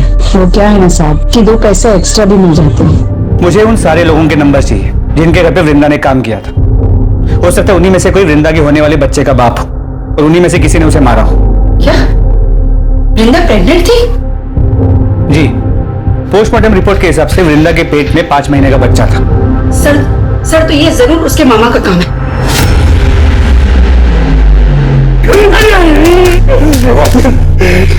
जनाब जितना मारना मार लो जनाब, मैं सच कहता हूँ, मैंने इंदिरा के साथ जबरदस्ती जरूर की जनाब, लेकिन मैंने उसका कोई नहीं किया। जबरदस्ती की? जैसे तू जबरदस्ती कर रहा है, जबरदस्ती नहीं रेप कहते हैं। बता, 13 तारीख को दिन में 2:30 बजे से लेकर 5:30 बजे तक कहाँ था तू? जनाब उस दिन मैं ट्रक में सामान लेके हरिद्वार गया था। आप चाहो तो सिंह कंपनी में फोन करके पूछ लो। आइए जनाब। हमें सिखाएगा तू? वो जब इंदिरा जिन बुड्ढों को चूना लगाती थी उनमें से किसी ने मारा होगा जनाब।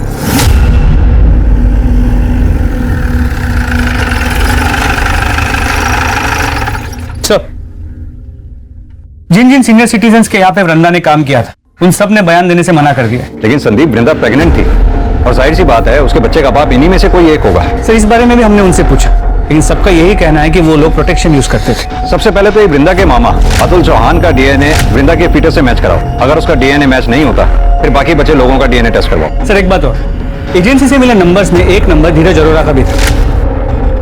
इस वृंदा ने कभी धीरज अरोरा के घर पे काम तो नहीं किया, लेकिन फिर उसका अगला टारगेट धीरज ही था। पर हमें वृंदा की बॉडी भी धीरज की बिल्डिंग से ही मिली है। सर, हमने उन दोनों से फिर से पूछताछ की, लेकिन उन्होंने वृंदा को पहचानने से साफ मना कर दिया। मुझे वो 13 तारीख की सीसीटीवी फुटेज दोबारा चेक करें। सर ये देखिए, 3:30 बजे वृंदा चौहान बिल्डिंग में घुसती है। एक मिनट, नंबर पॉज करना, जूम करना था। खुशी अग्रवाल।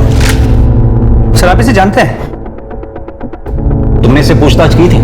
जी सर, इनके हस्बैंड से भी पूछताछ की थी, लेकिन दोनों ने इसे पहचानने से मना कर दिया। हस्बैंड? जी सर, धीरज अरोरा। ये धीरज अरोरा। लेकिन सर, आप उस खुशी को कैसे जानते हैं? संदीप, करीब 1 साल पुरानी बात है। इस खुशी के पहले पति, इस खुशी का तब खुशी अग्रवाल नाम था और पहले पति का नाम था सुनील अग्रवाल। सुनील अग्रवाल के ऊपर उनके काम वाली ने बलात्कार का आरोप लगाया था और जब हम उनके घर में बयान की पुष्टि के लिए पहुंचे तो सुनील अग्रवाल का यह कहना था, मुझे यह बताने में जरा भी शर्म नहीं कि मुझ में अब वो पावर नहीं बचा। हमें यह भी पता चला कि उस काम वाली का एक बॉयफ्रेंड भी था। हमने सोचा हो सकता है कि उस काम वाली ने पैसे ऐंठने के लिए अपने मालिक पर झूठा आरोप लगाया हो कि उस काम वाली ने आत्महत्या कर ली। उससे भी ज्यादा हैरान करने वाली बात यह थी कि उसने अपने सुसाइड नोट में कंफर्म किया कि उसके साथ बलात्कार हुआ था और बलात्कारी कोई और नहीं, वो खुशी अग्रवाल का पहला पति सुनील अग्रवाल ही था। हम उसके बयान की पुष्टि के लिए फिर उनके घर पे गए और छापेमारी के दौरान हमें उन दोनों के घर से सेक्स टॉयज मिले। उन दोनों को थाने लेके आओ। खुशी जी, हम कुछ समय पहले भी मिल चुके हैं। तब आप खुशी अग्रवाल हुआ करती थी और आज खुशी अरोड़ा। कुछ याद है आपको? जी सर। आज आप सेकंड मैरिज करके मूव ऑन कर गई, अच्छी बात है। Thank you sir. मिस्टर धीरज, आपका मानना है कि आप वृंदा चौहान को जानते ही नहीं, जबकि वृंदा जिस एजेंसी में काम किया करती थी उस एजेंसी के मुताबिक आपने किसी काम वाली के लिए वहां रिक्वायरमेंट दी थी और उस एजेंसी का यह कहना है कि वृंदा आपके घर में काम करने वाली थी। जैसा कि वृंदा हर मर्द को हनी ट्रैप करके ब्लैकमेल किया करती थी, शायद आपको भी वो करने वाली थी या फिर हो सकता है किया हो। कहीं ऐसा तो नहीं ये बात आपको पता चली हो और आपने वृंदा का मर्डर कर दिया हो? आप क्या कह रहे हैं सर? मैं वृंदा को जानता तक नहीं था। इनफैक्ट आज से पहले उसका नाम भी नहीं सुना था। हाँ, हर एजेंसी को हमने कांटेक्ट किया था मेड की रिक्वायरमेंट के लिए, अपनी डिटेल्स भी छोड़े थे वहाँ, पर हाल फिलहाल हमें मेड की कोई रिक्वायरमेंट नहीं थी। नमिता, जरा धीरज जी को दिखाओ।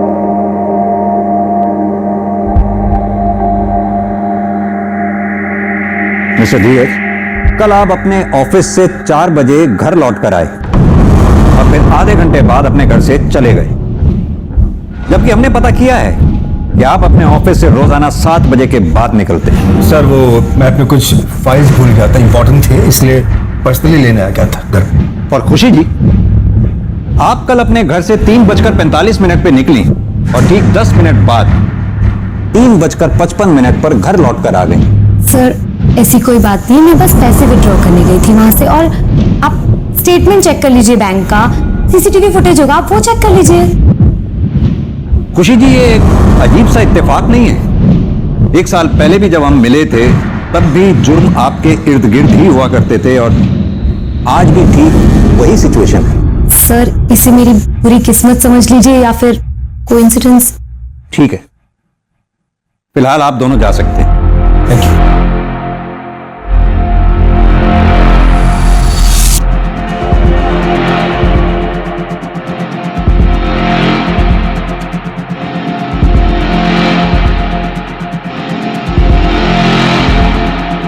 संदीप, लगता है खुशी मैडम का हेयर फॉल आजकल कुछ ज्यादा ही हो रहा है। और सर इस बाल का कलर लगभग उस बाल के कलर जैसा है जो हमें क्राइम स्पॉट पे मिला था। मैं चाहता हूं कि तुम इस बाल का डीएनए पहले मिले हुए बाल के डीएनए से मैच करो। मेरी गट फीलिंग ये कहती है ये दोनों बाल एक ही इंसान के हैं और वो इंसान कोई और नहीं, खुशी अग्रवाल और खुशी अरोड़ा ही है। वृंदा का मर्डर एक के बाद एक रहस्यमयी मोड़ ले रहा था। किसने किया था वृंदा का खून? वो सीनियर सिटीजन्स जिनको वृंदा ब्लैकमेल करती थी, या फिर वृंदा का मामा जिसने उसका शारीरिक शोषण किया था, या फिर धीरज अरोड़ा जो वृंदा का अगला टारगेट था। अब इस केस में कुछ ऐसी कड़ियां खुलने वाली थी जो इन सारे रहस्यों पर से एक के बाद एक पर्दा उठाने वाली थी।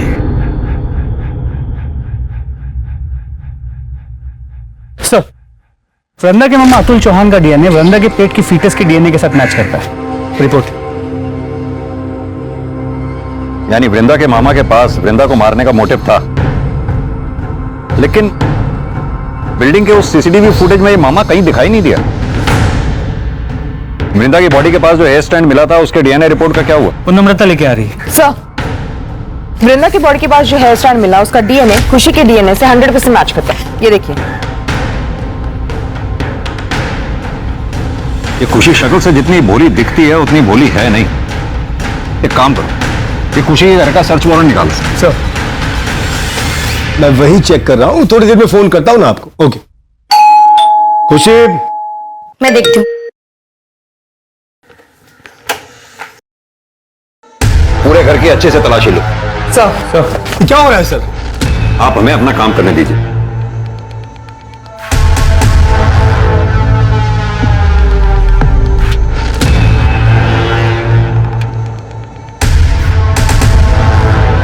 सर ये देखिए।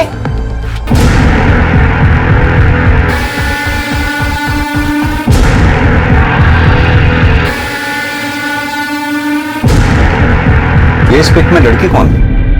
यही रहती है? सर हमने इसे अडॉप्ट किया है, पहले यही रहती थी, अब मेरे बेटे के साथ दुबई में रह रही है। नाम क्या है इस लड़की का? करिश्मा।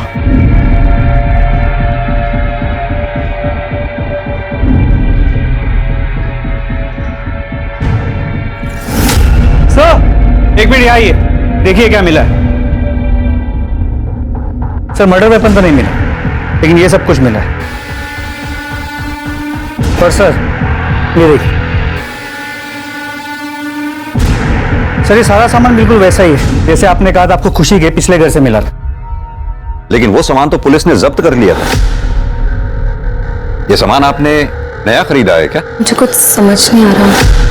मिस्टर धीरज, क्या आपकी भी सेक्स करने की क्षमता चली गई है?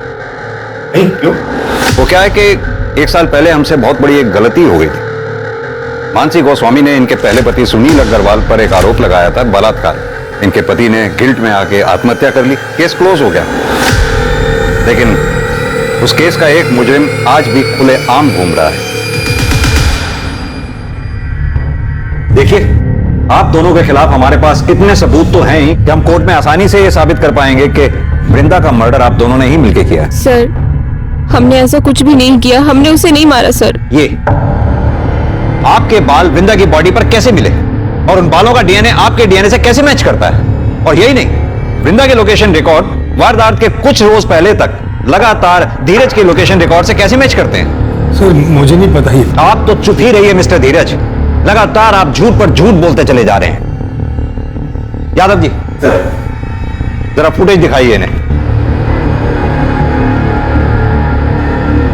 इस फुटेज में जो लड़की दिखाई दे रही है करिश्मा, आपने ये कहा कि आपकी अडॉप्टेड बेटी है और वो दुबई में रहती है, तो फिर कैसे इस फुटेज में आपकी बिल्डिंग से वो निकलते हुए दिखाई दी और कहां जा रही थी वो?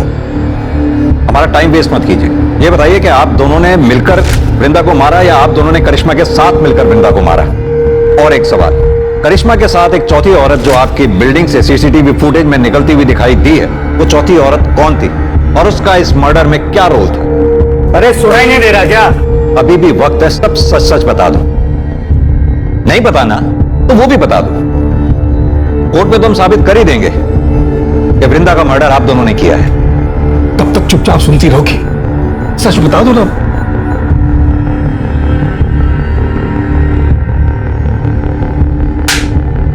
तुम्हारे पास फालतू का टाइम होगा, हमारे पास नहीं।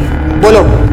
सर, हमने वृंदा को नहीं मारा, उल्टा वो हमें फॉलो कर रही थी, वो हमें ब्लैकमेल कर रही थी सर, और वो धीरज को फॉलो करते करते मुझ तक पहुंची। उसने हम दोनों को साथ देखा और उससे पता चल गया था कि हम दोनों पति पत्नी हैं। जब धीरज नहीं थे, उनके एब्सेंस में वो घर भी आई थी। तुम मैं बचपन के प्यार को अंदर नहीं बुलाएगी। तुम यहाँ क्या करने आई हो?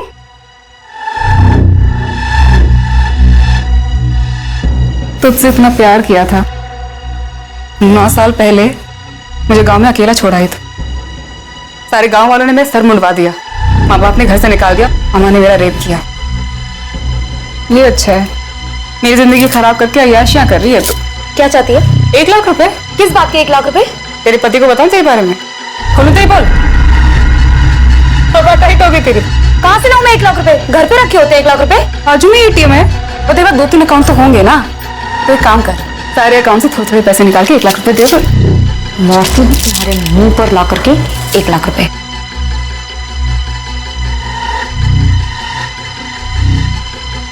जब मैं वापस आई तो वो मरी हुई थी।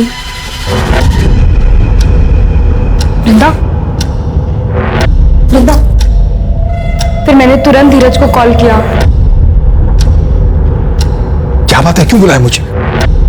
जब मैं घर पहुंचा तो मैंने देखा कि वृंदा मरी पड़ी थी।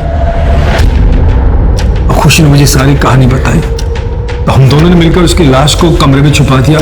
कहानी अच्छी सुनाई आपने मिस्टर धीरज। चलिए एक बार को मान भी लिया जाए कि आप लोगों ने वृंदा को नहीं मारा। मेरा सवाल अब भी वहीं का वहीं है, वो चौथी औरत जो करिश्मा के साथ सीसीटीवी फुटेज में आपकी बिल्डिंग से बाहर निकलती देखी गई, वो औरत कौन थी और उस औरत का इस मर्डर में क्या रोल था? खुशी छुपाने में नुकसान है हमारा, सच बता दो। सर, मैं बताता हूं, करिश्मा और उसकी मां वैशाली ने ही वृंदा को मारा है। बर्तन चौका करने वाले गरीब लोग हैं साहब, हम क्या किसी को मारेंगे? यही मरदवा होगी, यही दोनों हत्यारे हैं। तो ये लोग का बस चलता ना तो हमारी करिश्मा को भी मार देते ये लोग। देखिए, आप जो भी कहना चाहती हैं साफ साफ कहें। सर, इन्होंने हमें कोई अडॉप्ट नहीं किया था, हम इनकी नौकरानी का काम करते थे। उन्होंने माँ से झूठ बोला कि अपने बेटे के पास दुबई भेज रहे हैं, लेकिन हमें अपने घर में कैद रखा। अगर ऐसा था तो आप लोग तुरंत हमारे पास क्यों नहीं आए? इन दोनों को जेल में डाल देते। इसके पास आती तो बात फैलने का डर था। यानी कि खुशी जी, आपने करिश्मा का तो शारीरिक शोषण किया ही, साथ में मानसी का भी शारीरिक शोषण किया। इतना ही नहीं, इस कुकर्म में आपके दोनों पति बराबर के भागीदार थे। पहला पति सुनील अग्रवाल, वो आपको ये कुकृत्य करते हुए देखता था, और आपका दूसरा पति, ये बताइए कि वृंदा को क्यों मारा आप लोगों ने? हमने उसे नहीं मारा सर, यही दोनों ने मारा है। हम कैसे करेंगे उन लोग का मर्डर? हम जब वहां पहुंचे, करिश्मा, करिश्मा, करिश्मा, जब हमको चुपके से फोन करके इन लोगों को सारा सच्चाई बताई, हम करिश्मा को लेने के लिए इन लोग के फ्लैट पे पहुंचे। करिश्मा और पहले से मर चुकी थी। झूठ बोल रही है ये दोनों। मैं मानती हूँ सर कि मैंने बचपन में उसे सताया होगा, लेकिन अब ऐसा नहीं था। मैं प्रायश्चित करना चाहती थी और इसीलिए ना मैं उसे पैसे देने चाहती थी सर, लेकिन इन दोनों माँ बेटियों ने मिलकर उसे पहले से ही मार दिया था। मेरे साहब प्रायश्चित करके ना इटालियन नौटंकी कर रहे, नौटंकी। सर ये झूठ। ये केस उलझता ही जा रहा था। इस रेप और मोलेस्टेशन केस में ये तीसरी मौत थी। पहले मानसी और सुनील का सुसाइड और अब वृंदा का मर्डर। क्या कातिल इन्हीं लोगों में से था या फिर कोई ऐसा जो अब तक पुलिस की नजर से बचा हुआ था? संदीप, हो ना हो कत्ल इन चारों में से ही किसी एक ने किया है। हो सकता है खुशी ने वृंदा को मारा हो और फिर धीरज को फोन करके बुलाया हो वृंदा की लाश को ठिकाने लगाने के लिए। या फिर यह भी हो सकता है वृंदा के डर से खुशी ने धीरज को फोन करके बुलाया हो और उन दोनों ने मिलकर वृंदा को मार दिया हो। या फिर यह भी हो सकता है कि वैशाली घर में घुसी हो, करिश्मा के साथ भागने लगी हो और इसी दौरान वृंदा बीच में आ गई हो और वृंदा वैशाली के हाथों मारी गई हो। कुछ समझ नहीं आ रहा है संदीप। सर, वृंदा मर्डर केस में एक इंटरेस्टिंग चीज सामने आई है। सर, मैंने वारदात के एक दिन आगे पीछे की बिल्डिंग की सीसीटीवी फुटेज निकाली तो उसमें ये धीरज काला पॉलिथीन लेके जाते हुए दिखाई दे रहा है। देखने से तो उसका टिफिन लग रहा है। सर, मुझे भी ऐसे ही लगा था, इसलिए मैंने उसी वक्त की बिल्डिंग के आगे के रोड की सीसीटीवी फुटेज निकलवाई तो ये धीरज ये काला पॉलिथीन उस डस्टबिन के पास फेंक रहा था। नम्रता, एक काम करो, अपनी टीम में से किसी को भी इस स्पॉट पे इमीडिएटली भेजो। हो सकता है पॉलिथीन अभी भी वहीं हो। जी सर।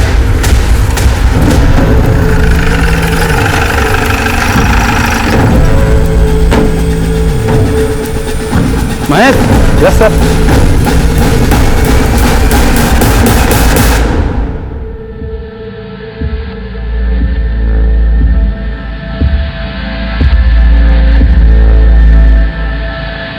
सर, ये बैग मैंने फेंका जरूर था। वृंदा को मैंने नहीं मारा सर, ना ही खुशी ने मारा। फिलहाल तो आप चारों में से जिसने भी वृंदा को मारा है बहुत जल्द पता चल जाएगा, क्योंकि हमारा फिंगरप्रिंट एक्सपर्ट उस गुलदस्ते की जांच पड़ताल में लगे हुए हैं। अभी भी टाइम है, आप में से जिस किसी ने भी वृंदा को मारा है शराफत से कबूल कर ले।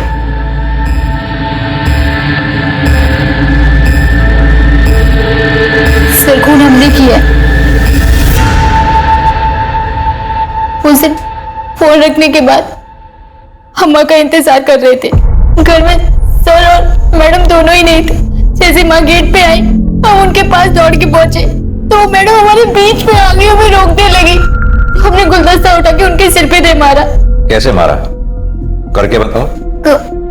सर, वो हमारे सामने आ गई थी हमें रोकने के लिए, तो हमने गुलदस्ता उनको ऐसे मार दिया सिर पे, वो वहीं मर गए और हम भाग गए। लेकिन चोट तो वृंदा के सर के पीछे लगी थी। क्यों वैशाली जी? अरे अब तो मान जाओ, या अपनी बेटी को जेल भेजकर मानोगी?